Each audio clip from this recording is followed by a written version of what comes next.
اور انہی سے ہی بات کرنی پڑے گی اور ان کو ہی کہنا پڑے گا. یہ وہ آج کی صورتحال ساری تھی جو آج ایوان کے اندر ہوئی. لیکن اس سے قبل یہ شاہ اویس نورانی اور مولانا فضل الرحمان ان کے خطاب سے قبل جو خطاب کیا وہ کیپٹن صفدر کا تھا. اس پہ ہم آتے ہیں, اس پہ تھوڑی سی بات کرتے ہیں. مولانا فضل الرحمان صاحب کیا رہے ہیں؟ وہ صاف چھپتے بھی نہیں, سامنے آتے بھی نہیں کی کہانی ہے, یا پھر مولانا صاحب کشتیاں جلا چکے ہیں؟ آپ کیا سمجھ رہے ہیں؟ دیکھیں مجھے نہیں لگتا کہ کشتیاں جلا دی ہیں. مولانا صاحب کبھی کشتیاں جلا کے نہیں نکلتے. مولانا آپ کو شاید یاد ایک جلا بھی دیں تو پیچھے دو کھڑی ہوتی ہیں. آپ کو یاد ہوگا کہ جب مولانا پی ٹی آئی کے دور میں لانگ مارچ کے لیے نکلے تھے تو جب انہوں نے آغاز کیا تھا تو اس وقت بھی یہی کہہ رہے تھے کہ ہم نے کشتیاں جلا دی, ہم جا رہے ہیں اور حکومت گرا کے ہی آئیں گے. تو پھر وہاں پہ جب وہ گئے تو پھر پریز علی صاحب اتنا نرم مزاج دھرنا میں نے کبھی نہیں دیکھا ویسے. پریز علی صاحب متحرک ہوئے, ملاقاتیں کی اور کسی اور نے بھی ملاقات کی اور مولانا صاحب کو کہا کہ آپ یہاں سے اب جائیں تو ہم چیزوں کو دیکھ لیتے ہیں, کر لیتے ہیں. بڑی گارنٹیاں تھیں جس کا پریز علی نے بعد میں ذکر بھی کیا تھا کہ میں نہیں بولنا چاہتا کہ اس وقت کیا گفتگو ہوئی تھی مولانا کی اور کسی اور کی. تو مولانا صاحب کس وجہ سے اٹھے تھے اسلام آباد سے.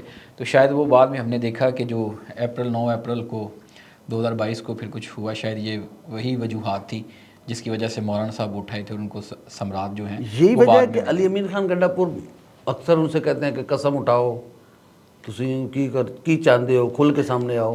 یعنی کہ مولانا صاحب پہ اعتبار نہیں کر رہے ہیں یا کیا معاملہ ہے؟ صرف مولانا پہ اعتبار نہیں ہے, دونوں پارٹیوں میں عدم اعتماد ہے ایک دوسرے کے اوپر. اگر کیونکہ ماضی کو دیکھتے ہیں اور ماضی کو دیکھا جائے تو جس طرح کا بریچ آف ٹرسٹ ہے, جس طرح کا رویہ, جس طرح کے بیانات, جس طرح کی اسٹیٹمنٹ, جس طرح کا موقف ایک دوسرے کے خلاف رکھا گیا.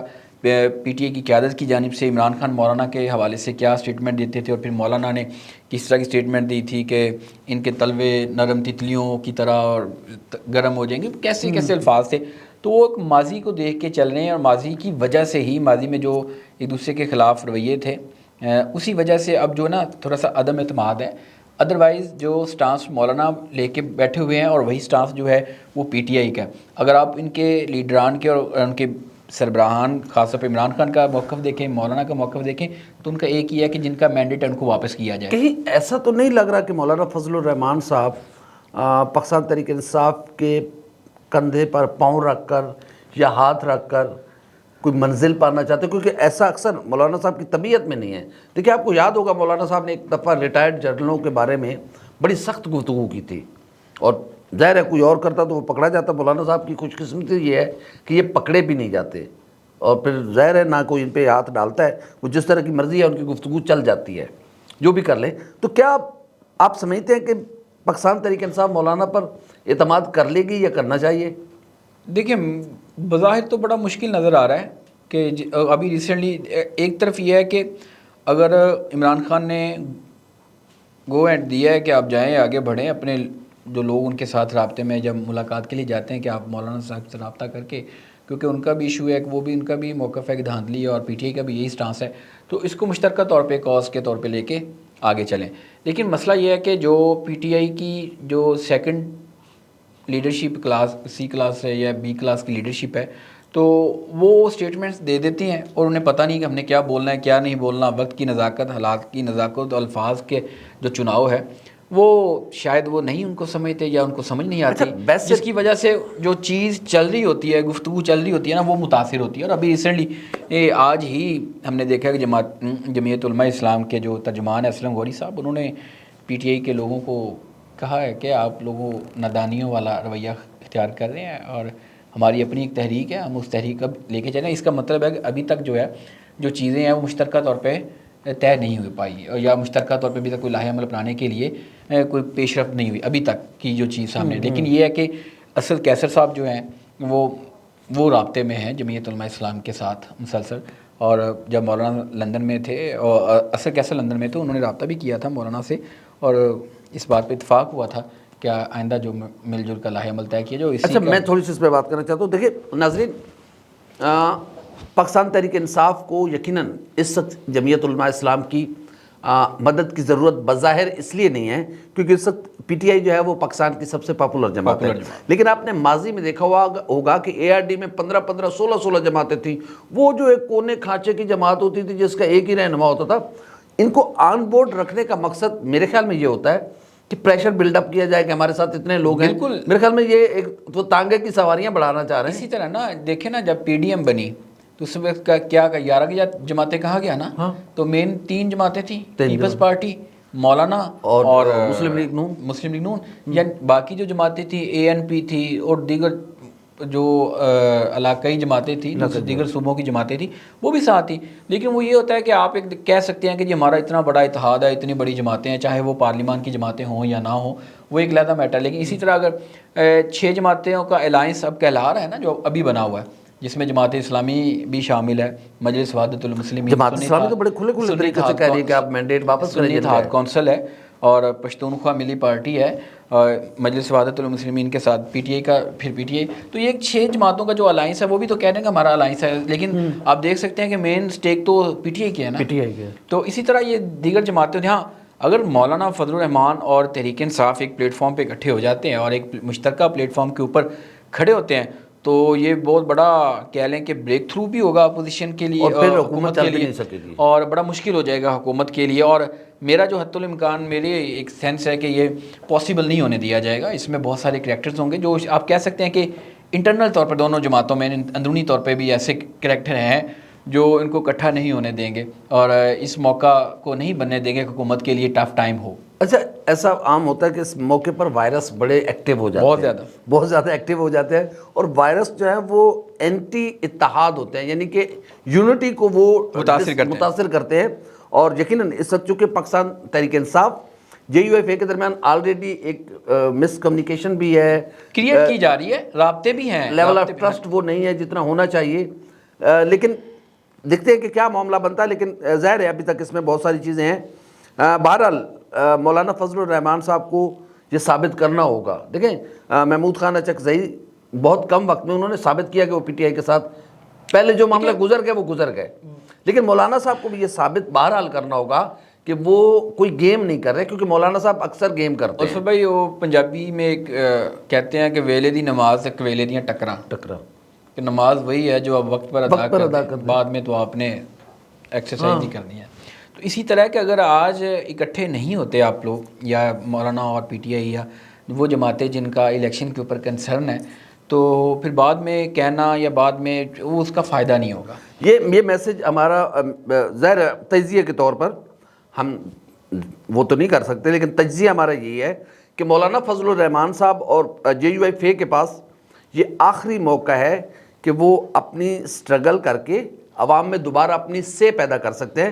کیونکہ پی ٹی آئی اگر ابھی کامیاب نہیں بھی ہوتی تو پی ٹی آئی کا ووٹ بینک بڑھ رہا ہے, کم نہیں ہو رہا. پاکستان جے یو ایف اے کے پاس یہ آخری چانس ہے, ادروائز اگلی بار جے یو ایف اے مت سمجھے کہ وہ پھر سے اٹھ سکے گی. ہاں کچھ ان کا مذہبی ووٹ ہے وہ رہے گا, لیکن ووٹ انکریز ہونا وہ بہت مشکل ہو جاتا ہے. دیکھیں پی ٹی آئی کا ووٹ انکریز ہوا ہے نا نظریے کی بنیاد پہ, آپ جو مرضی کہیں جس طرح بھی ہیں, لوگ پی ٹی آئی کے لوگ کھڑے ہوئے ہیں اور پھر لوگوں نے ان کو ووٹ دیا ہے کہ وہ ایک سٹانس ہے ان کا, اور اپنے سٹانس پہ ابھی تک عمران خان کھڑا ہوا ہے. یہی وقت ہے کہ مولانا صاحب اپنی ایک آج لوز بال تو کرا گئے نا, پی ٹی آئی یہیں سے تو گھبراتی ہے کہ مولانا پہ کیسے اعتبار کریں. ایک طرف مولانا صاحب شہباز شریف کو آڑے ہاتھوں لے رہے ہیں, دوسری طرف ان کے سمدھی اور قریبی رشتہ دار گورنر کے پی حاجی غلام علی صاحب وہ میاں نواز شریف صاحب سے ملنے جا رہے ہیں, چیف منسٹر پنجاب سے ملاقاتیں کر رہے ہیں. یہی وہ فیکٹر ہیں جو ایک دوسرے کے اوپر عدم اعتماد کا ابھی تک باعث بنے ہوئے ہیں کہ آپ کھل کے یا تو سامنے آ جائیں. اور یہی وجہ ہے کہ پی ٹی آئی اس وجہ سے بھی تھوڑا سا گھبراتی ہے کہ مولانا صاحب کا جو انداز فکر ہے اس کی سمجھ نہیں آتی کہ اسٹیٹمنٹ کچھ اور دے رہے ہوتے ہیں اور پس پردہ کچھ چیزیں اور بھی چل رہی ہوتی ہیں, اور یہ نہیں ہے کہ پی ٹی آئی کو پتہ نہیں ہے. یعنی کہ مولانا صاحب بیان داغ کے پھر کان لگا کے سنتے ہیں. دیکھیں آپ نے سٹانس لیا, عمران خان نے سٹانس لیا ہے کہ میں نے پیپلز پارٹی اور مسلم لیگ نون سے گفتگو نہیں کرنی, ایم کیو ایم سے بھی ہم نے نہیں بیٹھنا. اب وہ کھڑے ہیں, یہ لوگ تنقید کریں آپ ان کے اوپر, ان کے مخالفین کریں تنقید کہ عمران خان کسی سے بات نہیں کرتا, کسی سے جھکتا نہیں ہے یا کسی کے ساتھ بیٹھنا نہیں چاہتا. اس نے اپنا سٹانس لیا ہے, واضح ہے, جو لوگ چاہے اس کے مخالفین ہیں یا اس نے سٹانس لیا ہوا, اس کے نظریاتی لوگ ہیں جو کارکن ہیں, اس کے ورکرز ہیں, وہ چاہنے والے وہ کہتے ہیں کہ سٹانس لیا, وہ کھڑا ہوا ہے. اب مولانا صاحب کے سمجھ نہیں آتی کہ مولانا صاحب کا سٹانس ہے کیا, مولانا صاحب چاہ کیا رہے ہیں. یہ بھی کہا جاتا ہے کہ مولانا صاحب شاید وہ جو ایکسپیکٹیشنز تھیں مولانا صاحب کو 2024 کے الیکشن میں نتائج میں وہ نہیں ملی شاید مولانا صاحب اس وجہ سے, لیکن سٹانس نظریے کی وجہ سے نہیں لگ رہا. اور ایشو تو یہی لگ رہا ہے اگر کیونکہ نظریے کی بنیاد پہ ہوں تو مولانا صاحب ان کے ساتھ کبھی نہ بیٹھے، اپنی پارٹی کو اپنے لیڈرشپ کو کبھی نہ کہیں کہ جا کے ان سے ملیں یا ملاقات کریں۔ دیکھیں مولانا صاحب کے پاس وقت بھی بہت کم رہ گیا ہوا ہے۔ ہاں اس کی وجہ یہ ہے کہ مئی کے آخری ہفتے میں ہم آپ کو یہ خبر دے چکے ہیں کہ مئی کے آخری ہفتے میں عمران خان صاحب کی رہائی یقینی ہے، اور اگلے جو نیکسٹ ویک سٹارٹ ہونے جا رہا ہے اس میں آپ بڑے کو امپورٹنٹ ہے، بہت ساری چیزیں کھل کے سامنے آنے والی ہیں۔ اگر تو عمران خان باہر آ گئے تو مولانا فضل الرحمان کے لیے پھر اور مشکلات ہو جائے گی، مولانا صاحب کی سیاست ختم ہو جائے گی، پھر مولانا صاحب کچھ کریں یا نہ کریں اس کا کوئی فائدہ نہیں ہوگا۔ آج پاکستان تحریک انصاف کو اس لیے مولانا کی ضرورت ہے کہ پاکستان تحریک انصاف چاہ رہی ہے کہ ہم مل کر کوئی ایک ایسی صورتحال پیدا کریں، مشترکہ لاہ عمل طے کر لیں۔ لیکن مولانا بھی تو ڈر ہے نا کہ عمران خان باہر آ گئے تو پھر ساڈا کی بڑھے گا کالیاں۔ اصل میں مسئلہ یہ ہے نا کہ مولانا ایک اور بات میں جو سوری میری بات کرنا چاہتے درمیان میں آ گئی تھی، اصل میں مولانا صاحب سیاست کر رہے ہیں 90s کی، اس وقت سیاست بہت فاسٹ ہو چکی، سیاست کے ڈائنامکس چینج ہو چکے ہیں۔ اب آپ یہ نہیں ہے کہ آپ دوہرے معیار کے ساتھ لوگوں سے اپنی بات چھپا کے چل سکتے ہیں۔ اچھا آپ کے منہ سے بات نکلتی ہے اور پوری دنیا میں وائرل ہو جاتی ہے، تو مولانا صاحب کو اب ایک سٹانس لینا پڑے گا کہ وہ آیا اسٹیبلشمنٹ کے ساتھ چل کے یا پہلے کی طرح اسٹیبلشمنٹ کے ساتھ معاملات طے کر کے پھر سے کوئی سپیس لینا چاہتے ہیں، وہ مسلم لیگ نون کے ساتھ بھی یاری لگانا چاہتے ہیں، وہ پاکستان تحریک انصاف کے ساتھ بھی رشتہ جوڑنا چاہتے ہیں، تو آپ کو ایک سٹانس لینا ہوگا۔ اگر آپ سمجھتے ہیں کہ نون لیگ نے اور اسٹیبلشمنٹ نے مل کے یا پیپلز پارٹی اور اسٹیبلشمنٹ نے مل کے آپ سے آپ کا مینڈیٹ چھینا ہے تو پھر آپ کو اپنے مینڈیٹ کے لیے آواز اٹھانی چاہیے۔ لیکن اگر آپ چاہیں گے کہ آپ نقاب لگا کر، یعنی کہ ایک نقاب کے ساتھ آپ بات کر رہے ہیں، اگلے لمحے آپ ایک نقاب پلٹ کے دوسرے نقاب کے ساتھ بات کریں گے تو لوگ آپ کو پہچان جائیں گے، اور یہی وجہ میرے خیال میں مولانا صاحب کے لیے مشکل پیش آ رہی ہے، اور مولانا صاحب ابھی مجھے کوئی فیصلہ کرتے ہوئے نظر نہیں آ رہے ہیں۔ نہیں ابھی تک فیصلہ نہیں ہوا۔ دوسری بات ہے کہ آپ نے جو کی نا کہ مولانا ابھی 90 کی سیاست کر رہے ہیں، بالکل یہ بات ٹھیک ہے، لیکن یہ ایک چیز ہے کہ 90 والا ووٹر نہیں ہے ابھی نا، وہ جو جنریشن گیپ آیا نا وہی میں کہہ رہا ہوں، اور مولانا صاحب کو دیگر سیاسی جماعتوں کو بھی سوچنا ہوگا اور انہیں آگے بڑھنا ہوگا کہ اگر اس وقت کا جو ووٹر ہے نا جو وہ صرف 90 کی سیاست کو یا 90 کے سیاست کے جو کردار ہیں ان کو نہیں دیکھ رہا۔ اس وقت یہ تھا کہ آپ جب 90 کی سیاست میرے اندازے میں جو ہے کہ اس وقت زیادہ فوکس ہوتا تھا انٹرنل پالیٹکس کیا اور یہ انٹرنل میٹرز کیا ہے ملک میں۔ آج کا نوجوان جو ہے نا وہ باہر فورن میں دیکھ رہا ہے کیا ہو رہا ہے، عالمی دنیا میں پاکستان کا کیا مقام ہے، عالمی دنیا میں اس کے ملک کا کیا مقام ہے، کیا رسپیکٹ ہے، گرین پاسپورٹ کی کیا رسپیکٹ ہے، یہ وہ سارے میٹرز ہیں وہ جس کو آج کا نوجوان دیکھتا ہے اور سمجھتا ہے۔ اس کی وجہ یہ ہے نا کہ آپ 90 کے ایرا کا لٹریسی ریٹ دیکھیں، اب کا لٹریسی ریٹ دیکھیں، اس وقت کی تعلیم، اس وقت کی ٹیکنالوجی دیکھیں، اب کی دیکھیں، کمپیریزن کریں نا، بہت کچھ بدل گیا، دنیا بدل گئی ہے۔ تو آج کا نوجوان چاہتا ہے کہ دنیا میں بھی میرا ملک ڈسکس ہو، میں پاکستان دنیا میں بھی ڈسکس ہو۔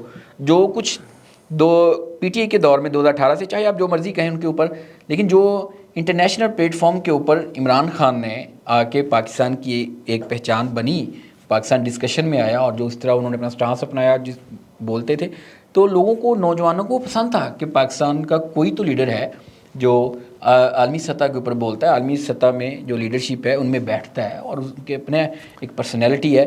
تو یہ چیزیں وہ ساری ہیں کہ صرف نوجوان صرف انٹرنل پالیٹکس کو نہیں دیکھ رہا، جو انٹرنیشنل ہے نا اس کو بھی دیکھا جا رہا ہے کہ وہاں پہ لیڈرشپ کی وجہ سے کیا امپیکٹ پڑتا ہے۔ دیکھیے سب جو آج کی سیاست کر رہا ہے، نوجوان طبقے کی سیاست کر رہا ہے، چاہے وہ ہمارے جو پاکستانی بیٹھے ہوئے یا جو یہاں پہ بیٹھے ہوئے، مجھے بظاہر لگ رہا ہے کہ وہ عمران خان ہے۔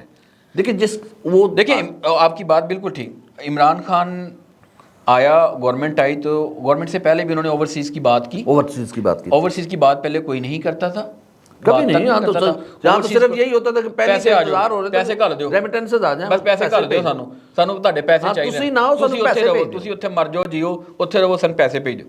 عمران خان نے آگے کہا کہ اگر ان کے پیسے چاہیے نا تو ان کو آپ لوگ رسپیکٹ دیں، ان کو اختیار بھی دیں اس ملک میں، ان کو باور کرائیں کہ جتنا امپورٹنٹ یہاں کا شہری جو اس ملک میں رہ رہا ہے نا اتنی ہی اہمیت آپ کی بلکہ اس سے زیادہ ہے۔ اس کا انہوں نے اختیار دیا کہ آپ کو ووٹ کا اختیار دیتے ہیں، آپ کو ووٹ کا اختیار، لیکن یہ وہ چیز اوورسیز جو پاکستانی بیٹھے ان کو بہت زیادہ پسند آئی کہ کوئی تو ہے جس نے آ کے ہمیں ریکگنائز کیا۔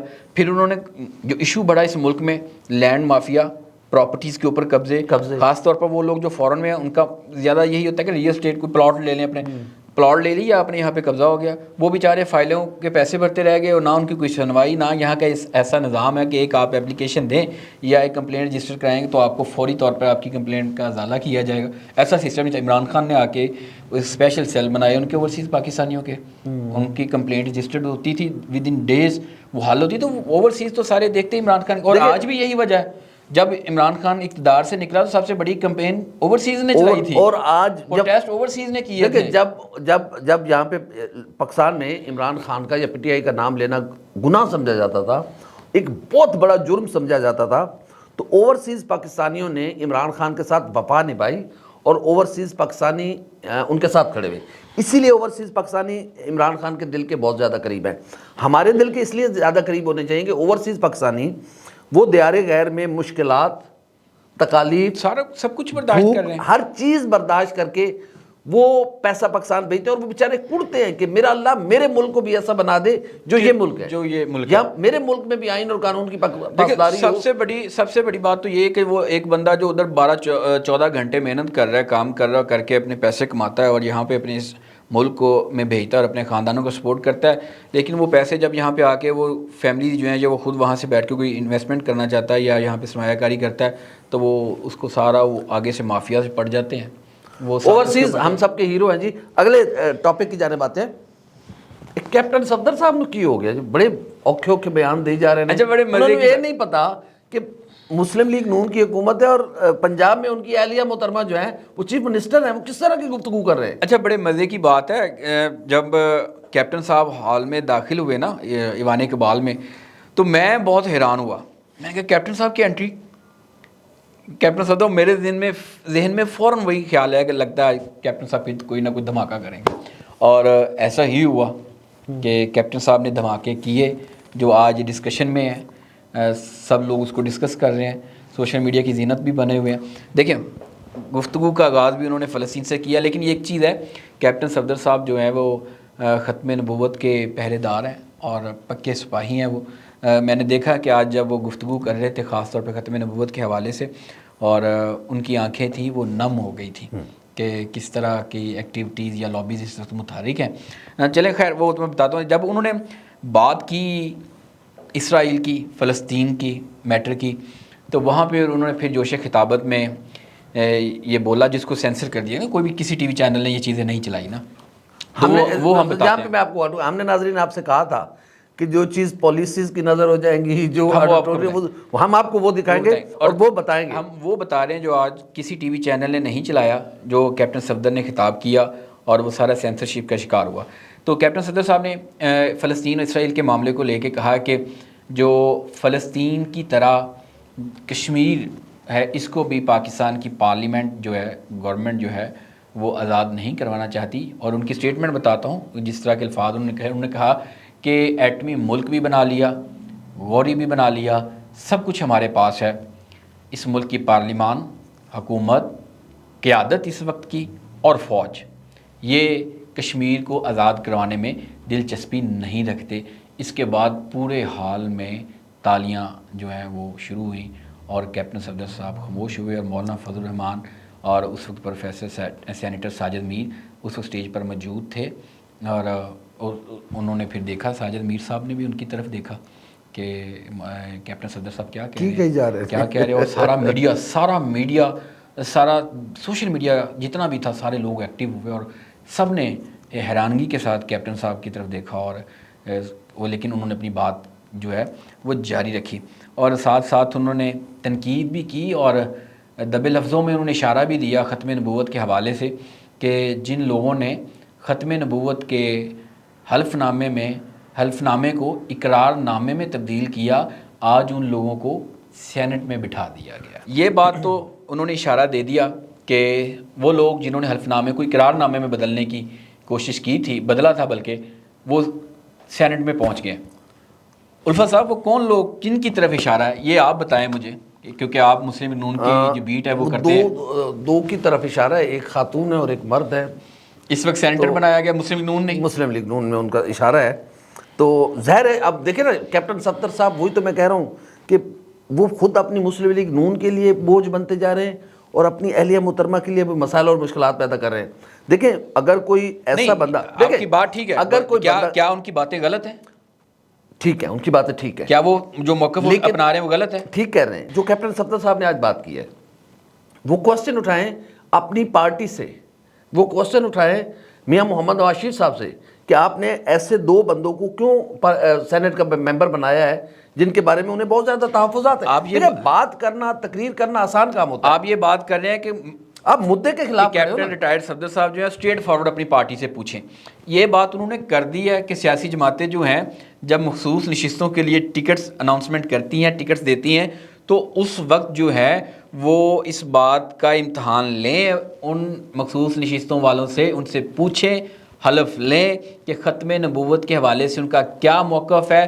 جو اس امتحان کو پاس کرے اسی کو ہی پارلیمان کا حصہ بنائے. لیکن اس میں مسئلہ یہ آ جاتا ہے نا عثمان صاحب, اگر وہ اسٹریٹ فارورڈ سیدھا ہی پوچھ لیتے اپنی پارٹی سے کہ آپ لوگوں نے کیا حلف نامہ لیا تھا, تو پھر آپ کو پتہ ہے کہ کیا یہاں پہ بھونچال آئے گا, کیا ان کے اوپر. نہیں دیکھیں, اگر اس طرح کی صورتحال ہے تو بھونچال آتا ہے تو آتا رہے.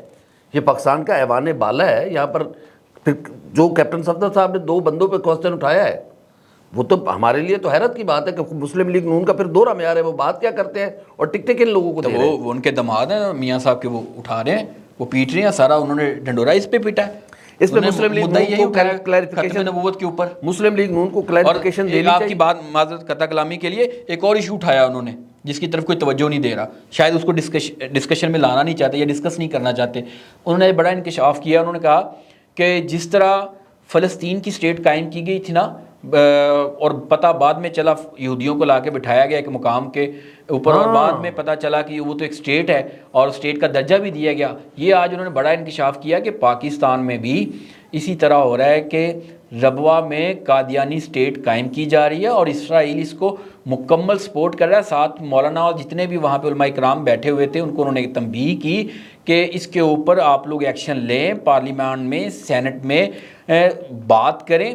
اور انہوں نے کہا کہ 30 سے 40 سال بعد آپ کو پتہ چلے گا کہ پاکستان میں جو ہے وہ ایک قادیانی اسٹیٹ جو ہے وہ قائم کر دی گئی ہے. تو کافی کنسرن اس میں انہوں نے اپنا شو کیا. لیکن ایک اور بات تھی, دیکھیں میں یہاں پہ تھوڑا سا کہوں گا, اگر کیپٹن صفدر صاحب تقریر کرنے کے بجائے ان کے گھر کا معاملہ ہے اپنی اہلیہ محترمہ سے کہتے کہ یہ کیا معاملہ ہے, آپ چیف منسٹر پنجاب ہیں, 18ویں ترمیم کے بعد صوبوں کو اختیار حاصل ہے. اگر ایسا ہو رہا ہے, اگر ایسا ہو رہا ہے تو بہت خطرناک سائن ہے.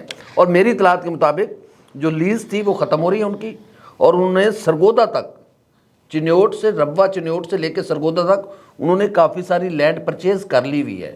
اب وہ جس انداز میں بھی انہوں نے کی ہے وہ سارا ہو چکا ہے. تو اس پہ انہوں نے یہ بڑا خطرناک انہوں نے بیان دیا کہ اسرائیل کی طرز پر قادیانیت کی ایک سٹیٹ, خدا نہ کرے یہ ایسا ہو کہ یہاں پر بنائی جا رہی ہے. کہ جس طرح یہودیوں کو بات کیا گیا, بعد میں اسرائیل کو ایک سٹیٹ ڈکلیئر کیا گیا, اسی طرح کی جو لابیز ہیں, اسی طرح کا جو ورک ہے وہ کیا جا رہا ہے یہاں پہ پاکستان میں, ربوہ میں بھی. اور آپ کو دیکھیں کہ انہوں نے کہا 30 سے 40 سال ہے, اگر آپ لوگوں نے کوئی اقدام نہ اٹھایا اور آپ لوگوں نے اس کے اوپر کوئی پالیسی یا اسٹیٹ نے اپنا کوئی سٹانس نہ لیا, تو آپ دیکھیں. اچھا اس میں ایک اور بات, میں یہاں پہ تھوڑا سا بات کرنا چاہوں گا.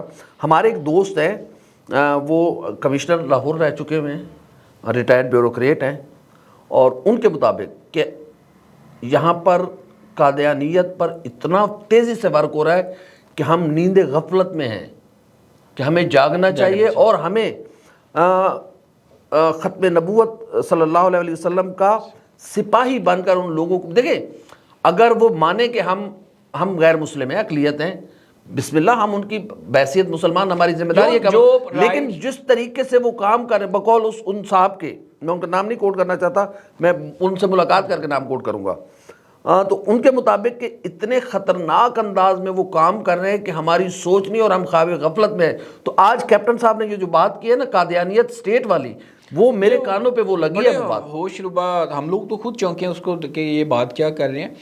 اچھا 2 چیزیں ہیں, کیپٹن صاحب نے جب پہلی بات کی کہ نا فلسطین اور کشمیر کے معاملے پہ, تو ساتھ میں انہوں نے مولانا صاحب کو یہ بھی کہا کہ مولانا صاحب میری اس بات کے بعد اگر مجھے ڈی آئی خان میں جیل میں رکھا جائے گا تو آپ میرے لیے جو ہے نا کھانا گھر کا بھیج دیا کریں گے وہاں پہ. میرے خیال میں اس کا پورا جملہ یہ تھا کہ میں اگر کوٹ لکھپت میں ہوا نہیں, وہ میں آپ کو بتاتا ہوں, میں اس میں آپ کو تھوڑا سا بتا دیتا ہوں. اور ساتھ میں پھر انہوں نے یہ بات ایک واضح کی, یہ بھی انکشاف کیا کہ جب میں نے ایک سوال اٹھایا کہ سابق آرمی چیف جو تھے وہ بتائیں کہ ان کی بیوی اور جو سسر ہیں کیا وہ قادیانی ہیں, تو انہوں نے کہا کہ پھر اس کے بعد مجھے جو ہے وہ 10 سال کے لیے نااہل کر دیا گیا, 2 سال مجھے قید بھی جو ہے وہ کاٹنی پڑی, اور 12 مقدمات دہشت گردی کے, 4 مقدمات بغاوت کے میرے اوپر کر دیے گئے.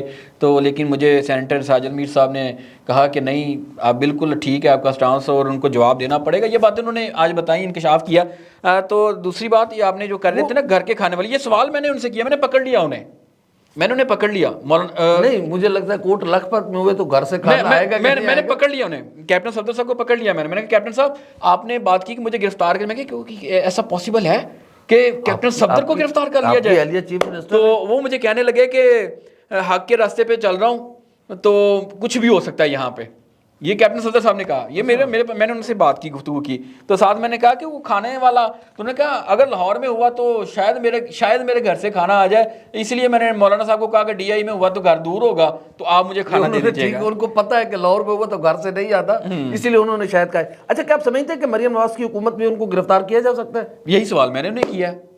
ایسا پاسبل نہیں ہے, میاں نواز شریف کے دماد ہیں وہ, مریم نواز کے ہسبینڈ میاں نواز شریف کے دماد. لیکن وہ کہہ رہے ہیں کہ مجھے گرفتار کیا جا سکتا ہے. وہ انہوں نے خدشات کا اظہار کیا کہ مجھے گرفتار کیا جا سکتا ہے, لیکن وہ ساتھ میں انہوں نے کہا کہ لاہور میں بھی اگر ہوا تو چلو گھر سے کھانا آ جائے گا. اچھا ایک اور بات, ایک اور سوال کیا میں نے ان سے, آپ نے آج ان کو بڑا میں نے پکڑا, کیپٹن صاحب, میں نے کہا کیپٹن صاحب آپ کی اہلیہ کے اوپر بہت تنقید کی جاتی ہے کہ وہ ٹک ٹاکر ہیں اور وہ ان کے اوپر کافی تنقید ہے. تو کیپٹن صاحب کو یہ بات بڑی ناگوار گزری.